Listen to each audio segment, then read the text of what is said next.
You're very tall. I helped these kids in a small town practice their English, and afterwards they all wanted an individual photo. Hello. Oh, excuse me, what's your name? Oh, I'm Mr. Money. Hello. His phone. Yeah. Listen. Okay, it's okay.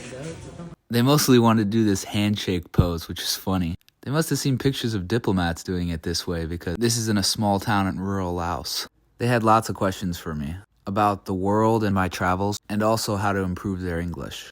My main piece of advice was to use the internet more. Most of them had phones, so even though they lack certain educational resources, they still have the potential to learn a lot on their own. I also learned a lot by talking to them. One eye-opening moment of the stark contrast in our lives was when they asked me how old I was and I said 22, they immediately asked me if I was married. After telling them I was single, my next question to them was obvious. What time is a normal age to get married? Their quick response was 16 to 18. It may shock a lot of people in the West, but in a small town with not a lot of people and not a lot to do in your late teens and early 20s, it makes sense that he'd get married right away. Talking to these kids was awesome though. I always love talking to the local people. This is really why I travel, to see the culture and the people of the world. And having someone who's just as interested in you as you are interested in them is really good. And they refused to let me pay for my meal even though I insisted. I had already put the money on the table and walked away, and they went and grabbed it and gave it back to me and said, no, you don't pay. I insisted still because I really didn't want these kids to pay because, they don't have a lot of money. But it was only a $2 meal, and they said it's a gift from the Hmong people. That's right, even though I'm in Laos, these are Hmong people. This entire area in Thailand, Laos, and Vietnam has so many different ethnic groups. They even spoke their own language amongst each other and knew Lao as a second language.